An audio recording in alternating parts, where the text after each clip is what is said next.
nawogoshe ni igice nsigaranye.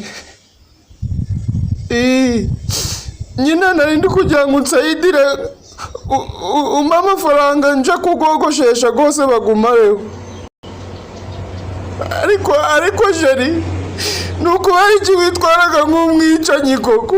Mu rugendo rutoroshye baba baranyuzemo ariko twe tukababona baragafashe ntitumenye ibyo baba baraciyemo, imbaraga baba barabitakarijemo, ndetse n'ibitambo baba baratanze nk'amafaranga yabaga yakiguriramo nk'icyango cyiza nawe agasa neza nk'abandi bajeni, cyangwa akaguramo agatungo akakorora dore ko mu cyaro ari nabyo bihari, cyangwa se akaba yayashora mu bindi nk'ubucuruzi buciriritse n'ibindi byose tutibutse.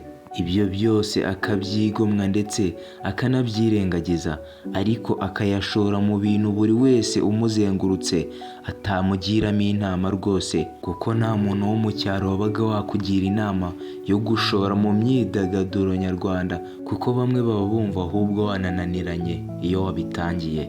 Mu by'ukuri ni ibintu nawe ubwawe ushoraho igihe cyawe, amafaranga yawe akahagendera, ariko nawe ugahorana icyizere gusa utazi ngo bizakwishyura ryari.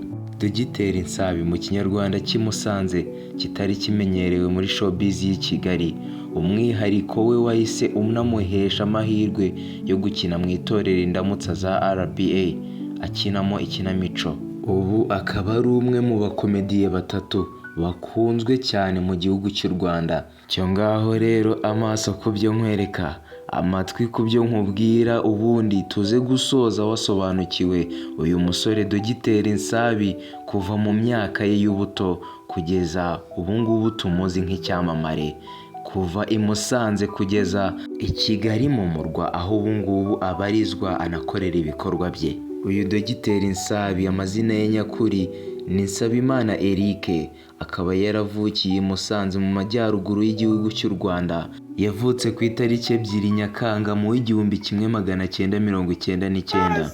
Akaba yaravutse ari imfura mu bana 4, ubwo ni 2 b'abahungu na 2 b'abakobwa.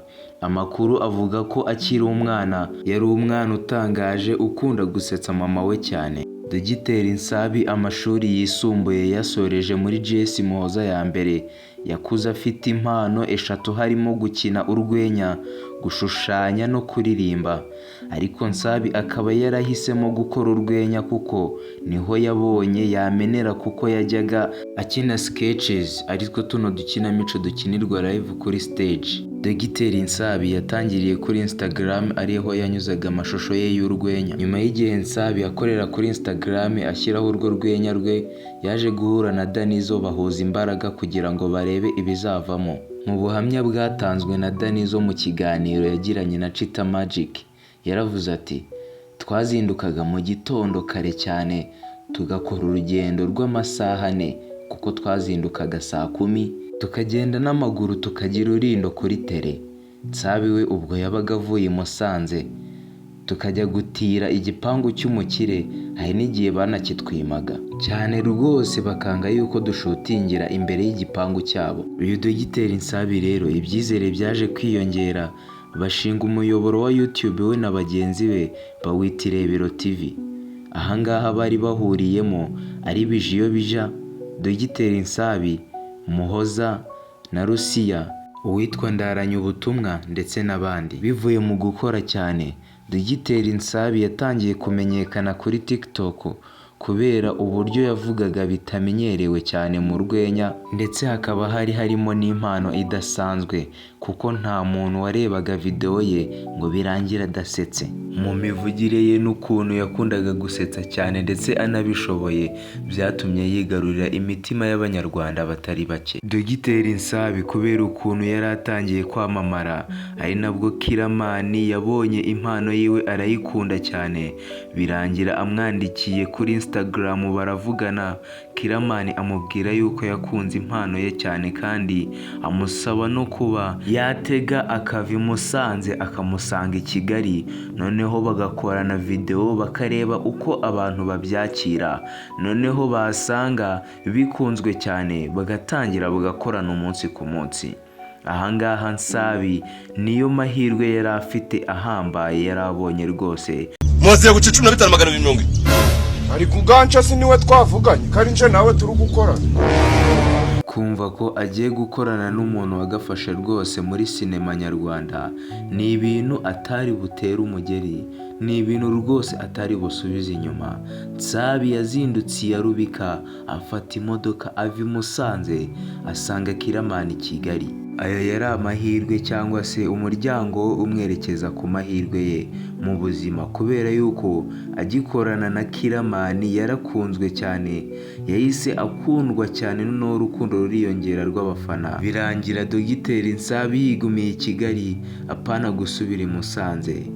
Bakomeje kujya bakorana sinema ndetse n'izindi komedi. Dogiteri Nsabi yivugiye yuko ibi bintu byamubayeho rwose nawe ubwe byatunguye n'ababyeyi be, kubera yuko ise wari umufundi ndetse na nyina wateraga amarangi ntago bamugiraga inama yo kuba yaba umukomediye, ahubwo bo bamugiraga inama yo kujya mu gisirikare. Uyu Nsabimana Eric cyangwa Dogiteri Nsabi iyo abajijwe ku nkomoko y'izina rye Dogiteri ati kubera iki yashyizeho Dogiteri, arasobanura ati yasoje amashuri yisumbuye yarize imibare, ubutabire ndetse n'ubugenge, kandi murabizi yuko iyo umuntu abyize akabisoza agasoza neza rwose aba Dogiteri.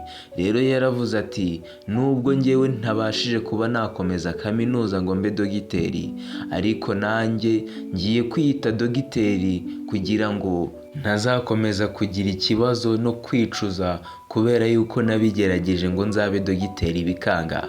Ati ngiye kuba Dogiteri ku giti cyanjye, ati kandi numvaga ari n'akazina keza kazajyana na style nkora y'urwenya. Ku itariki 21 Mata 2024 Dogiteri Nsabi yakoze impanuka ari kumwe na Muzehe Bijiyo Gregoire, ubwo imodoka bari barimo yagonganye na Daihatsu, imodoka irangirika bikomeye nabo barakomereka. Uyu Nsabi yakomeretse hejuru y'ijisho ndetse no ku maguru. Iyo mpanuka yabereye mu muhanda uva Musanze ugana Kigali, ariko babonye ubutabazi bwihuse cyane bajyanwa mu bitaro bya Nemba bayitabwaho n'abaganga.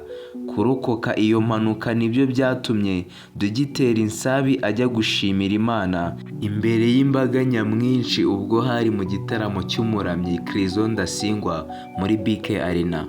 Ku bijyanye n'ubuzima bwite bwa Nsabi cyangwa se ubuzima bw'urukundo, uyu musore Nsabi akenshi iyo abajijwe avuga ko kuba yajya mu rukundo cyangwa akagira umukunzi ari ibintu atarabonera umwanya rwose. Ati umwanya wabyo nuboneka nzabikora. Kuri ubu Dogiteri Nsabi ni brand ihagaze akayabo, kuko nyuma yo kuba yakorana na Kiramani byamuhesheje amahirwe yo kuba yakinjira no mu itorero Indamutsa za RBA gukina ikinamico. Kuba mu itorero Indamutsa kandi byamuhuje na Niyitegeka Graciane cyangwa se Papa Sava cyangwa se Seburikoko bitewe nuko umwita. Byatumye na Seburikoko rwose amugirira icyizere, bahurira muri seri yitwa Sure Deal bari kumwe n'abamenya.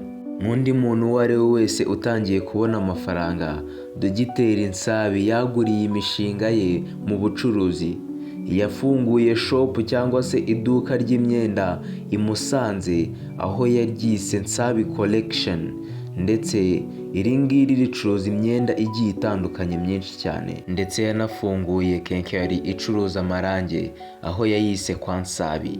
Urumva rero Nsabi ari kugenda atera imbere rwose binyuze mu rwenya. Nawe wiyumvamo impano runaka, ndagusaba gukomeza inzira watangiye kandi ugashyiramo agatege rwose, kubera yuko n'abariya nabo ntago bari babizi babihamanya n'umutima wabo neza ko bazagera hariya. Ndagushimiye cyane wowe waruteze amatwi iki kiganiro cyagarukaga ku buzima bw'umunyarwenya Dogiteri Nsabi.